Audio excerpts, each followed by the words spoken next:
अम्मा, बिटिया भाग गई। भोपाल ने रोते हुए गांव में बैठी अपनी अम्मा को फोन मिलाया। यही होना था बेटा, उसकी महतारी के लक्षण ही ऐसे थे।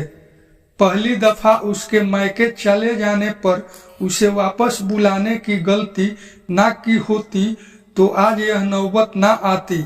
भोपाल ने मोबाइल फोन बंद कर दिया और दोबारा पुलिस थाने के चक्कर काटने चल पड़ा। भोपाल को आज भी अपनी शादी की वह रात याद है जब अनीता उसकी दुल्हन बनकर घर आई थी। उसकी उम्र थी 25 साल और अनीता थी 18 साल की। साल भर तो उसका चुगलबाजी में ही निकल गया। अम्मा चिल्लाती, क्या हर समय कमरे में घुसा रहता है औरत को लेकर, अपने सब्जियों को खेतों पर भी ध्यान दे। तुम्हारे बापू और छोटा भाई दिन रात खेतों में पड़े रहते हैं। दिन भर खेतों की निराई गुड़ाई, सब्जी को मंडी पहुंचाना और रात को जानवरों से बचाना। जब अनीता पेट से हो गई तो भोपाल ने खेत खलिहान की तरफ ध्यान देना शुरू कर दिया। इधर जब भी अम्मा अनीता को चूल्हे चौके का काम सौंपती, वह आधा अधूरा काम छोड़कर पेट दर्द का बहाना बनाकर कमरे में जाकर लेट जाती। अम्मा भुनभुनाते हुए पूरा काम समेटती, वे बड़बड़ाती भी जाती, हमने भी 4-4 बच्चे पैदा किए हैं, हमें नहीं पता कि पेट दर्द कब होता है। सब काम चोरी है। अनीता को फर्क ही नहीं पड़ता। वह खाना तैयार होने के बाद ही कमरे से बाहर निकलती और अपना भोजन कर तुरंत कमरे में जाकर लेट जाती। पास पड़ोस की औरतें अम्मा को समझाती, पहला बच्चा है, तुम ही थोड़ा सब्र रख लो, कहीं ऊंच नीच हो गई तो सभी का नुकसान है। बेटी के जन्म के साथ अनीता की काम चोरी भी बढ़ती गई। अब तो उसने अपनी गज भर जबान भी चलाना शुरू कर दी। तुम्हारी अम्मा 2 बार का खाना बनाकर मुझ पर क्या एहसान जताती है, मेरा चूल्हा अलग करो। अरे ऐसा ना कहो, जात बिरादरी क्या कहेगी, हम अम्मा को समझा लेंगे। भोपाल उसे समझाता तो अपनी अम्मा से कह दो कि हमारे मुंह ना लगे, अगर हमारा मुंह खुला तो बर्दाश्त नहीं कर पाएगी। अनीता ने धमकी दी। अम्मा, तुम भी क्यों अनीता के पीछे पड़ी रहती हो दिन भर, वह छोटी बिटिया को देखे या तुम्हारे काम को। भोपाल तुरंत अपनी माँ से बहस करने पहुंच गया। अपनी जोरू की तरफदारी हमसे नहीं करो तो बेहतर है। दिन भर खटिया पर पड़ी रहती है, 6 महीने की बिटिया हो गई है, उसी का बहाना कर बिस्तर पर पड़ी रहती है। हमने बच्चे नहीं पाले क्या? जब बच्चा सोया है तो तुम क्यों सो रही हो? तुम उठो, अपना काम करो, यही तो समझाया है उसे। अम्मा, तुम ही शांत हो जाया करो, वह बेचारी भी क्या करे, बिटिया रात भर सोने नहीं देती।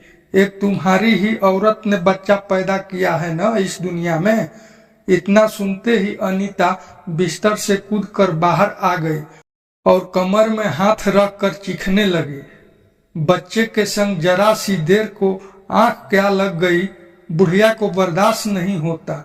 दिन भर सोई रहती है जैसे कहीं की महारानी है। तो तुम हो महारानी? हाय रे, मेरी तो किस्मत ही फूट गई, पता नहीं कैसे गरीब घर में ब्याह दी, कहकर अनीता ने जोर जोर से रोना शुरू कर दिया। अम्मा तो अनीता की रोज रोज की नौटंकी से दुखी थी ही, वे भला चुप क्यों रहती, जैसे खुद का बाप धन्ना सेठ हो और दहेज में दुनिया का सामान भर कर लाई होगी। बाप ने ना देखी बोरी, सपने में आई खाट। अम्मा ने भी खूब सुनाई। कुछ ही देर में घर युद्ध का अखाड़ा बन गया। भोपाल खटिया पर सिर पटक कर बैठ गया। देख लिया अपनी अम्मा को, लड़की पैदा हुई है इसलिए ऐसा बर्ताव करती हैं। इससे लड़के की बात कहाँ से आ गई, इतनी भी नासमझ नहीं हूँ। पोता पैदा किया होता तो घी के लड्डू खिलाती, पोती पैदा हुई है तभी तो मुझे 4 बातें सुनाती रहती हो। मेरे बाप ने बोरी भी नहीं देखी क्या कभी? और हाँ, अब दहेज का भी ताना देने लगी है। मुझे मेरे घर पहुंचा दो। यहाँ आराम करने को नहीं मिला जब से बिटिया पैदा हुई है। अनीता की बात सुनकर अम्मा के तन बदन में आग लग गई। हाँ जाओ, शौक से जाओ, ताकि यहाँ हम भी चैन की 2 रोटी खा सके। अनीता ने तुरंत भोपाल से मोबाइल फोन छीना और अपने मायके मिला दिया। भैया अभी तुरंत यहाँ पहुँचो, अब हमसे बर्दाश्त नहीं होता। उधर पास के गांव से अनीता के भाई तुरंत 3-4 लठैत लेकर किराए की गाड़ी से घंटे भर में उसके पास पहुंच गए। अपने भाई और उसके साथियों को देखकर अनीता जोर जोर से रोने लगी। क्या हुआ बताओ, अभी हम इन सबको ठीक करते हैं। उसके बड़े भाई अनिल ने अपनी मूंछ उमेटते हुए कहा, सारे झगड़े की जड़ यह बुढ़िया है जो मुझे दहेज के लिए भी परेशान करती है। अनीता का झूठ सुनकर अम्मा गुस्से से उबल पड़ी। कुछ सहूर भी सीखा है अपने घर में या सिर्फ झूठ बोलना, झगड़ा करना ही सीख कर आई हो? देखा भैया, तुम्हारे सामने ही मायके वाले को गाली दे रही है।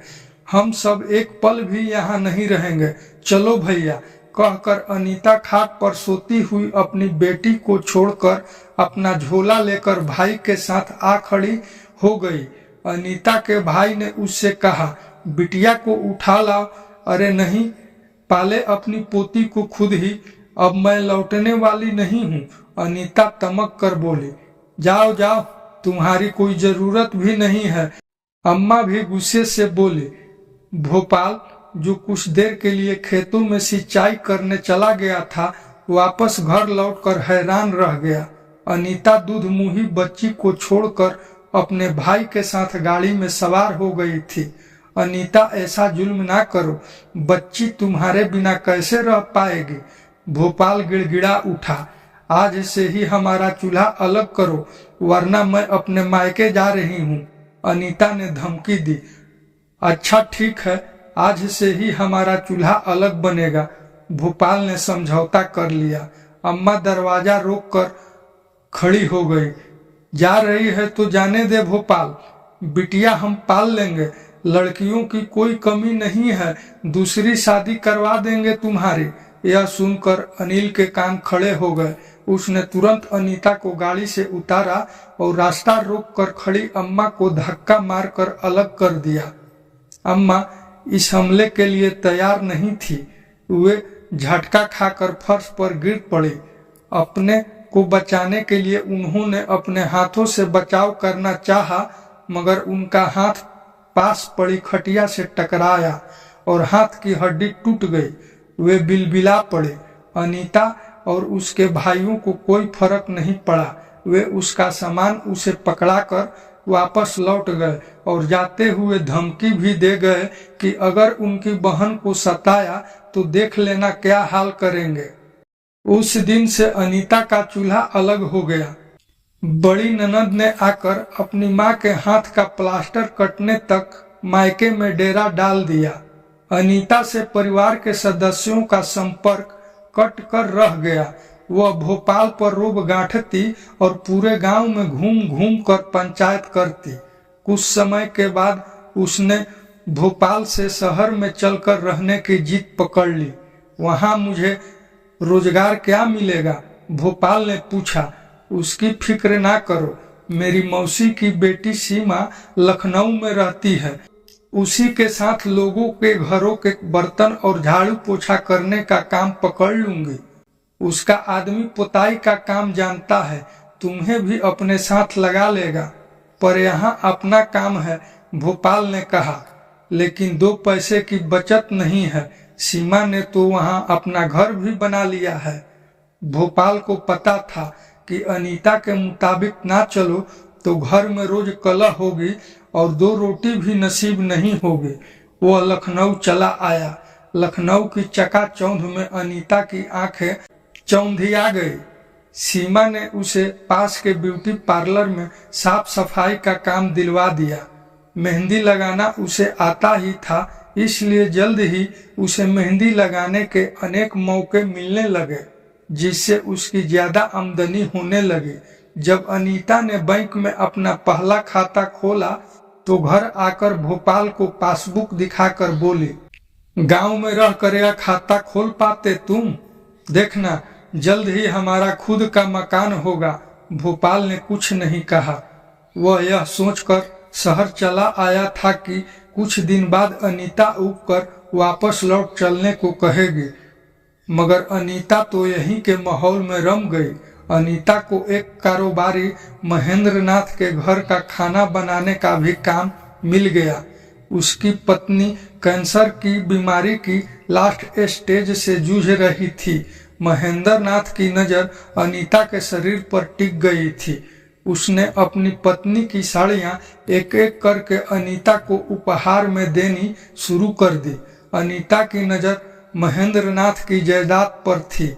दोनों एक दूसरे के सहारा बनते चले गए। फिर उसकी पत्नी की देखभाल का बहाना कर अनीता ने रात को वहीं रुकना शुरू कर दिया। भोपाल विरोध करता तो वह चीख पुकार का पुराना हथकंडा अपनाती, जिससे भोपाल चुप लगा जाता। धीरे धीरे महेंद्र नाथ के जरिए अनीता के नए लोगों से संबंध बनते चले गए। भोपाल ने जब महेंद्र नाथ के घर में घुसकर विरोध प्रकट किया तो उसने अपने नौकर से पिटवा कर भगा दिया। भोपाल अपनी 14 साल की बेटी रुचि की पढ़ाई का ध्यान रखता। अनीता अब कभी कभार ही घर आती थी।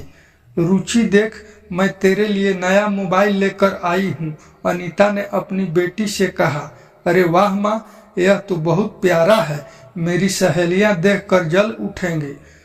सुन, अब से तुझे सरकारी स्कूल में पढ़ने की जरूरत नहीं है।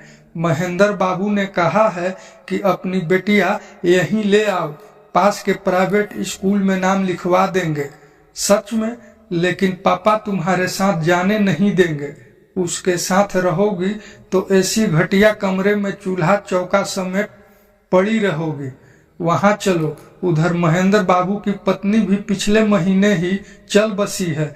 उनके विदेश में बसे बच्चे भी आकर वापस लौट गए हैं। पूरा घर खाली है। तुम्हें एक पूरा कमरा देंगे। सच माँ? पापा काम से लौट कर आए तो उनसे पूछ लूंगी। कुछ पूछने की जरूरत नहीं है। अपने कपड़े समेटो और मेरे साथ चलो।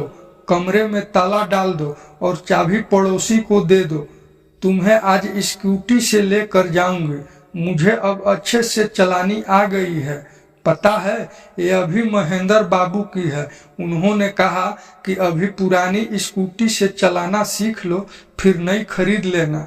अनीता की बातें सुनती हुई रुचि जब महेंद्र नाथ के घर पहुंची तो वहां की सजावट और बगीचा देखकर खिल उठी। महेंद्र नाथ ने भी उसका प्यार से स्वागत किया और उसे एक बढ़िया कैमरा सौंप दिया। रुचि की खुशी का ठिकाना ना रहा। उधर जब भोपाल कमरे में पहुंचा तो पड़ोसी ने बता दिया कि तुम्हारी पत्नी आकर तुम्हारी बेटी को अपने साथ लेकर चली गई है। यह सुनकर भोपाल का खून खौल उठा। वह तुरंत महेंद्र नाथ के घर पहुंच गया। अनीता ने बेटी को हाथ से घसीटते हुए उसे भोपाल के सामने लाकर खड़ा कर दिया और बोली, पूछो इससे कि क्या यह तुम्हारे साथ जाना चाहती है? रुचि ने कहा, नहीं, अब मैं नहीं जाऊंगी। मुझे यहीं रहना है और बढ़िया स्कूल में पढ़ना है। भोपाल ठगा सा खड़ा रह गया और घर लौट गया। सीमा ने अनीता से पूछा, तूने तो गांव से आकर बड़ी तेजी से तरक्की कर ली, क्या राज है इसका? अनीता इतरा कर बोली, मैं अपने मन की रानी हूँ। अगर मुझे कुछ लेना है तो उसके लिए मैं सारे हथकंडे अपना सकती हूँ और समाज के बनाए सारे नियम तोड़ देती हूँ। सीमा के सिर के ऊपर से सारी बात निकल गई, मगर अनीता अपनी कामयाबी पर इतरा उठी। नए इंग्लिश मीडियम स्कूल में आकर रुचि पढ़ाई में पिछड़ती चली गई। अब उसका सारा ध्यान अपनी माँ के नक्शे कदम पर चलते हुए फैशन और मेकअप की दुनिया में रमने लगा था। जल्द ही मोबाइल फोन से उसने रील बनाकर पोस्ट करना शुरू कर दिया। रुचि की इस कला को देखकर माँ उसे बढ़ावा ही देती थी। रुचि के बॉयफ्रेंड की तादाद में इजाफा हो रहा था। बबलू मैकेनिक जो महेंद्र नाथ के घर पंखा, कूलर, मिक्सी की मरम्मत के लिए आया करता था, रुचि को मोबाइल फोन में रील बनाते देखकर उसने कहा, तुम जैसी लड़कियों की जगह तो मुंबई में है, यहाँ तुम्हारे हुनर की कद्र नहीं होगी। मुझे पता है, मगर मैं मुंबई तक जाऊंगी कैसे? मेरे कुछ दोस्त हैं जो काम करने मुंबई चले गए हैं। अगर तुम चाहो तो हम भी जा सकते हैं। अगर माँ राजी नहीं हुई तो कोई बात नहीं, उन्हें अभी कुछ मत बताना। जैसे वे मोबाइल फोन पर तुम्हें देखकर बहुत खुश होती हैं, फिर जब बड़े पर्दे पर देखेंगी तब सोचो कि वे कितना खुश हो जाएंगे। सच, मैंने तो यह सोचा ही नहीं। रुचि खुशी से उछल पड़ी और एक दिन स्कूल से घर लौटने के बजाय बबलू के साथ भाग गई। इधर अपनी लड़की के जाने के बाद भी अनीता लोगों से झूठ बोलती रही कि उसे उसने गांव भेज दिया है, पर जल्द ही बात खुल गई। कई लोगों ने अनीता से पूछा, तुम्हारी बेटी कहाँ है? अनीता ने फिर से वही पुराना हथकंडा अपनाया। वह जोर से चिल्लाकर लोगों से कहती, आप अपने काम से मतलब रखो। मेरी बेटी मेरे साथ रहे या घूमने जाए, किसी को क्या करना। उधर भोपाल हैरान परेशान सा घर और थाने के चक्कर ही काटता रह गया। उसके कानों में अपनी अम्मा के शब्द हमेशा गूंजते रहते, यही होना था बेटा। उसकी महतारी के यही लक्षण थे। लेकिन भोपाल को यही समझ नहीं आ रहा था कि उसकी जिंदगी के किस गलत फैसले का नतीजा आज सामने आया है। दोस्तों, यदि यह कहानी आप लोगों को अच्छी लगी हो तो इस चैनल को सब्सक्राइब, वीडियो को लाइक तथा शेयर जरूर करें, ताकि हम आगे भी आप लोगों के लिए ऐसे ही दिलचस्प कहानी लेकर आ सके। अंत तक बने रहने के लिए आपका बहुत बहुत धन्यवाद।